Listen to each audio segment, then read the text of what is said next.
Okay, hello everybody. Welcome back to my channel today. I'm Kevin, and today we're back to our Second World War topic. Today, our topic is about the fall of Western Europe. So, after his whirlwind success in Poland, Hitler hoped the French and British would seek for the peace, but he was to be disappointed. During the winter months, fighting almost came to a standstill. The Germans called this phase of the war Siegeskrieg, and the British, on the other hand, called it the Boer War. It was the calm before the storm, and after the winter passed, the war began in earnest. Once again, the tactics Blitzkrieg proved very successful for the Germans. So we must talk about how everything started in the low pace at first. So at the start of the war, there was a sudden change of pace in France and Britain. People began to carry gas masks wherever they go because of fearing that someday the Germany may give them the gas bomb. So they have to protect themselves. The children were evacuated from cities and sent to live in the country.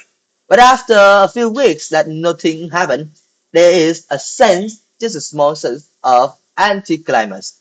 The fighting only began again in the spring of 1940 and it brought a series of brilliant Germany's victories.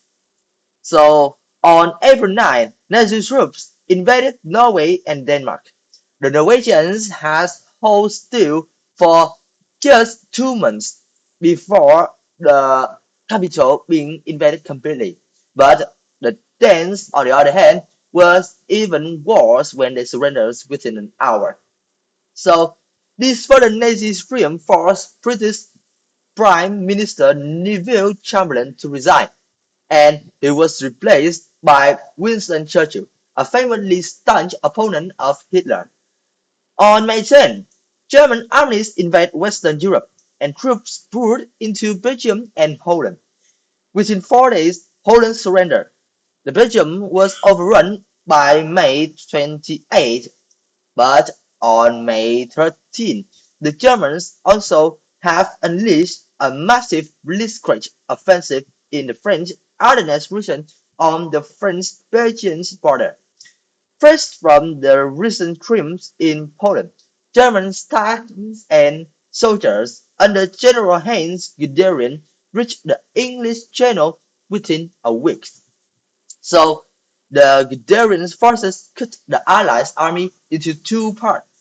Those trended to the north were caught in a narrow pocket around the French port of Dunkirk. In an extraordinary few days, a fleet of 900 British ferries, sailing boats, and navy vessels, with the help of French navy, rescued over 200,000 British troops and around 110,000 French, Dutch, and Belgian troops. As the British withdrew from the continent, the German army pressed on to Paris. The French capital fell on June 40, just a month after the invasion. A week later, France surrendered completely. Hitler was in ecstasy because in the First World War, a million soldiers had died in 4 years just to try to defeat France, but failed. Now, this new Germany has succeeded in just less than 6 weeks, with a cost of merely 27,000 lives, a very small number compared to the million. With characteristic spitefulness, Hitler ordered the French surrender to be signed in the same railway carriage that they did with Germany's in the First World War. France was now divided into two. The north and west was occupied by the German government.